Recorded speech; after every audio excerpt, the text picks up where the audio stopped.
এই জন্য মুসলমান বানানোর জন্য ভিন্ন কোনো কিছু না। আমি আপনাদেরকে শিক্ষা দিচ্ছি মুসলমান কিভাবে বানাই।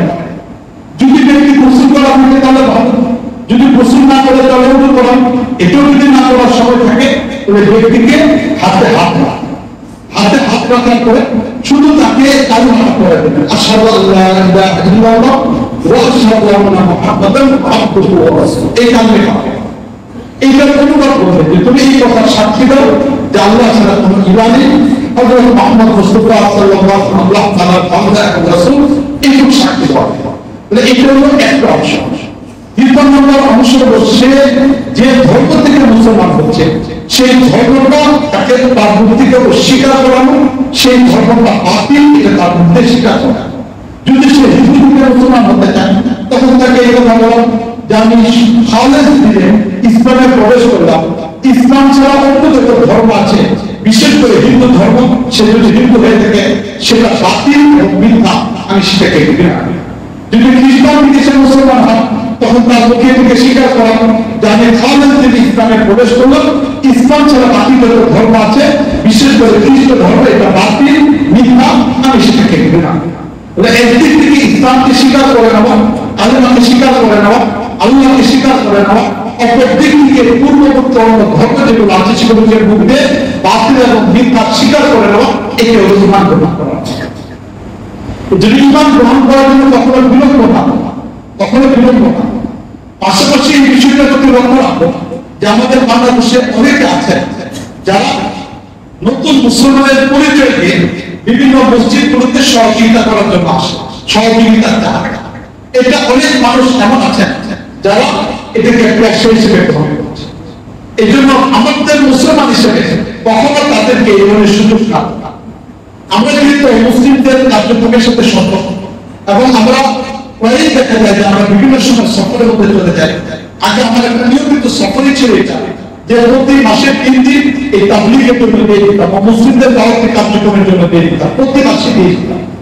মাসে 3 দিন উত্তরবঙ্গের 16টা জেলা, সেই জেলাগুলো হয়তো 3 অথবা 4টা জেলাকে টার্গেট করে 3 দিন সেখানে আমরা ব্যয় করতাম। আর 3 দিনের জন্য টার্গেট থাকতো পরের মাসে, সেটা ছিল চিটাগাং বিভাগে 13টা জেলা হয়ে গেছে। চিটাগাং ছিল 13টা, উত্তরবঙ্গ হলো 16টা। এইগুলোতে মূলত আমি কাজ করার জন্য বিভিন্ন জায়গায় যাতে এখন ব্যস্ততা বেশি বেড়ে গিয়েছে, সবকিছু সম্ভব হয় না, এরপরে তো কোনো সম্ভব হয় যাওয়ার জন্য। এই বিষয়গুলোর ব্যাপারে আমরা লক্ষ্য রাখবো। কোনো মুসলিম যদি আমাদের কাছে মুসলমান হওয়ার পরে সহযোগিতার জন্য আসে তাহলে আগে ভালো করে যাচাই বাছাই করবো। যদি যাচাই বাছাই করে সত্যিকার অর্থে পাওয়া যায় তাহলে সহযোগিতা করবো। আর এটাও যদি না হয় তাহলে আমাদের সাথে যোগাযোগ করবেন। আমাদের আলাদা প্রজেক্ট আছে যেখানে মুসলিম যখন কেউ হয়, মুসলমান হওয়ার সাথে সাথে আমরা তাদেরকে পুরুষ যদি হয় তাহলে কমপক্ষে 3 থেকে 4 মাস আমাদের কাছে রেখে দিই, রেখে আগে থেকে একজন মুসলমান হিসেবে তার শিক্ষা করা দরকার। এই পরিমাণ শিক্ষা দেওয়ার পরে এই ব্যক্তিকে পূর্বে কাজের সাথে সম্পর্ক ছিল এমন একটা কাজের সাথে থেকে আমরা সহযোগিতা করে তাকে সেই কাজে লাগাই দেওয়া হয়েছে। কারণ নতুন করে বিকল্প কোনো কাজের ব্যবস্থা আমরা করে দেব। আর যদি কোনো মহিলা তাহলে আমাদের কিছু মহিলা মাদ্রাসা আছে, এই মাদ্রাসাগুলোতে তাদেরকে রাখার ব্যবস্থা করি, সেখানেও তাদেরকে এরকম তাইলে শিক্ষা দেওয়ার পরে এরপর আমরা তাদের বিবাহের ব্যবস্থা করে দিই অথবা অন্যান্য ভাবে আমরা তার বড় পোষণের ব্যবস্থা করে থাকি। এই জন্য সাধারণ মুসলমানদের আলাদা সহযোগিতা, এই সহযোগিতার মাধ্যমে আমরা কাজগুলোকে করে দেব।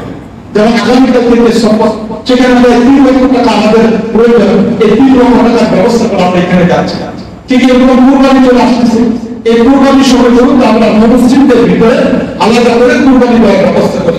যেমন মানসিক বধুপুর পুরো ঘরটা উপজাতি, এই করে বিভিন্ন পয়েন্টের ভিতরে ঈদের পরের দিন আমরা কুরবানির ব্যবস্থা করে থাকি। ওই মুসলিমদেরকে একত্রিত করে বিভিন্ন পয়েন্টের ভিতরে আমরা কুরবানির ব্যবস্থা করি।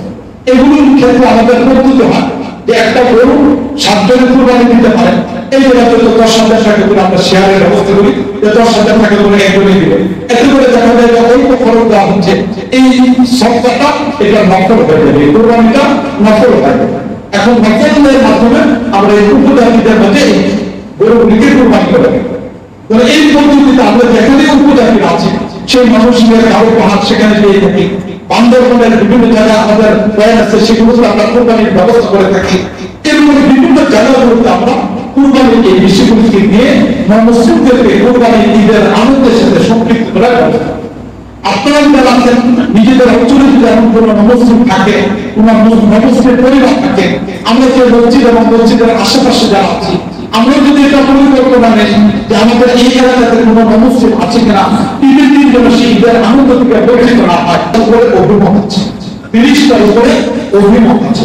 প্রসিদ্ধ অভিমত দুইটা। এক নম্বর প্রসিদ্ধ অভিমত হলো রাসূল নবুয়ত পর 70 বছর, রাসূল নবুয়ত পর 70 বছর মেরাজ সংঘটিত হয়েছিল, তখন আল্লাহ রাব্বুল আলামিন নবীর উপরে নামাজ করেছেন। অথবা দ্বিতীয় অভিমত হলো দশম নবুয়তের বছর রাসূল করিম সাল্লাল্লাহু আলাইহি ওয়াসাল্লাম মেরাজ সংঘটিত হয়, এবং এই সময় নবী করিম সাল্লাল্লাহু আলাইহি ওয়াসাল্লাম শুরুর দিন থেকে কালেমা ইসলামের শুরুর দিন থেকে নামাজ হয়তো 70 বছর অথবা 10 বছর। নবী করিম সাল্লাল্লাহু আলাইহি ওয়াসাল্লাম মক্কায় থাকা অবস্থায় যাকাত ফরজ হয়েছিল, কিন্তু আল্লাহ রাব্বুল আলামিন যাকাত বাস্তবায়নের বিষয়টাকে নির্ধারণ করেছে মদিনায় যাওয়ার পর। নামাজের সাথে যাকাত একই সাথে হতে নির্ধারিত হয়েছিল, অথবা মক্কায় থাকা অবস্থায় যাকাত ফরজ হয়েছিল। কারণ কোরআন কারীমের ভিতরে নামাজ সম্পর্কিত আয়াত 102টা আয়াত কোরআন কারীমের মধ্যে আসছে। এর মধ্যে 66টা আয়াত হলো যাকাত এবং নামাজ পাশাপাশি আসছে। যাকাত এবং নামাজের বিষয়গুলো খুব কাছাকাছি 66টা আয়াতের মধ্যে আসছে। ওই হিসাবে যাকাতের ফরজ এটা মক্কায় থাকা অবস্থা হয়, কিন্তু যাকাতের ফরজের বাস্তবায়ন এটা মদিনাতে দেওয়া হয়। কেননা যাকাত আদায় করার জন্য ইসলামী রাষ্ট্রের প্রয়োজন, যাকাত আদায় করা এটা রাষ্ট্রপতির দায়িত্ব। তাই মক্কায় ইসলামী রাষ্ট্র ব্যবস্থা না থাকার কারণে সেখানে যাকাতের বাস্তবায়নটা পরবর্তীকালে যারা বাস্তবায়ন করে জানেন, বরং এটা বাস্তবায়ন হচ্ছে মদিনা যাওয়ার পরে নবী করিম সাল্লাল্লাহু আলাইহি ওয়াসাল্লাম সেখানে ইসলামী রাষ্ট্র ব্যবস্থা বা বাস্তবায়ন করলেন, ইসলামী রাষ্ট্র ব্যবস্থা প্রতিষ্ঠা করলেন। এই ইসলামী রাষ্ট্র ব্যবস্থা প্রতিষ্ঠা করার পরে যাকাত ফরজ হয়েছে। এই জন্য আজকে আমাদের দেশে যে পদ্ধতিতে যাকাত আদায় করা হয়, এটা আসলে ইসলামের মেজাজের পদ্ধতি না, বরং ইসলামের মেজাজের পদ্ধতি হলো রাষ্ট্র প্রতিষ্ঠার মাধ্যমে, রাষ্ট্রের মাধ্যমে এই যাকাত আদায় করা এবং সেটিকে সুষম বন্টন করা, এটা রাষ্ট্রের দায়িত্ব। এখন আমাদের রাষ্ট্র ব্যবস্থা না থাকার কারণে এটা জরুরতের ভিত্তিতে আমাদের কাজ করা হচ্ছে।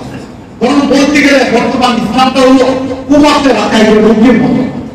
যে কুমারকে যদি একজন রোগীকে রাখা হয়, কোনো না কোনো ভাবে যেন সে বেঁচে যায়, বর্তমান ইসলামটা হলো সেই কুমারকে রাখা ইসলাম, যেটা কোনো না কোনো রকম ভাবে আমরা চালাই দিচ্ছি।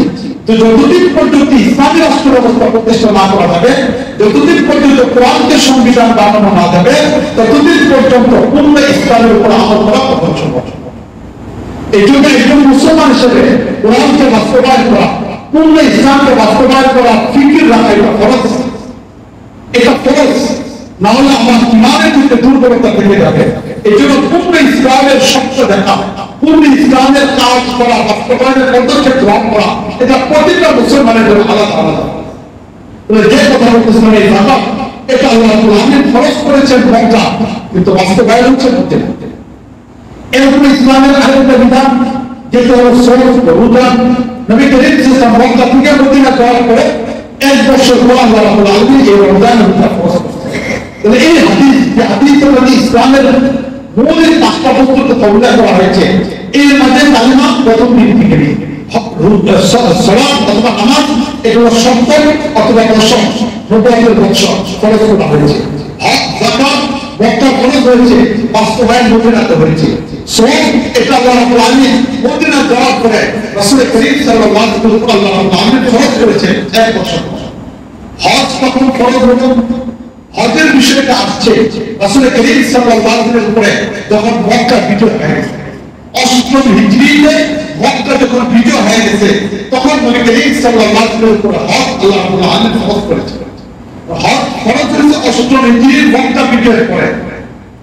হজের প্রথম বছর যেটা আসছে সেটা হলো 9ম বছর, হিজরতে 9ম বছর। এই বছর হজ রাসূল করিম সাল্লাল্লাহু আলাইহি ওয়াসাল্লামের উপরে ফরজের বিধান আল্লাহ রাব্বুল আলামিন নাযিল করেছেন। কিন্তু এই বছর নবী করিম সাল্লাল্লাহু আলাইহি ওয়াসাল্লাম হজে যেতে পারেন নাই। যে বছর নবীর উপর হজ ফরজ হয়েছে, এই বছর নবী করিম সাল্লাল্লাহু আলাইহি ওয়াসাল্লাম যেতে পারেন নাই, বরং এই হজের আমির বানানো হয়েছিল হযরত আবু বকর রাদিয়াল্লাহু আনহুকে। হযরত আবু বকর রাদিয়াল্লাহু আনহু তিনি এই বছর আমির হজ হিসেবে হজ করে আসলেন। হজ করার পরে 10 বছর নবী করিম সাল্লাল্লাহু আলাইহি ওয়াসাল্লাম তিনি হজে গিয়েছেন। আবু বকর রাদিয়াল্লাহু আনহু যখন খলিফা হলেন 2 বছর 2 মাস 10 দিনের খলিফা, তিনি রাষ্ট্রপতি হওয়ার পরে প্রথম বছর হজে যেতে পারেন নাই। দ্বিতীয় বছর তিনি গিয়েছেন, প্রথম বছর তিনি যেতে পারেন নাই। ওই বছর হযরত ওমর রাদিয়াল্লাহু তাআলাকে আমির হজ বানায় পাঠানো হয়েছে, ওনার নেতৃত্বে হজ হয়েছে। হযরত ওমর ফারুক রাদিয়াল্লাহু তাআলা রাষ্ট্রপতি, 10 বছরের রাষ্ট্রপতি, প্রথম বছর তিনি যেতে পারেন নাই ব্যস্ততার কারণে। হযরত উসমান রাদিয়াল্লাহু তাআলাকে আমির হজ বানায় পাঠানো হয়েছে। এরপর থেকে বাকি 9 হজ হযরত ওমর রাদিয়াল্লাহু তাআলার নেতৃত্বে হয়েছে।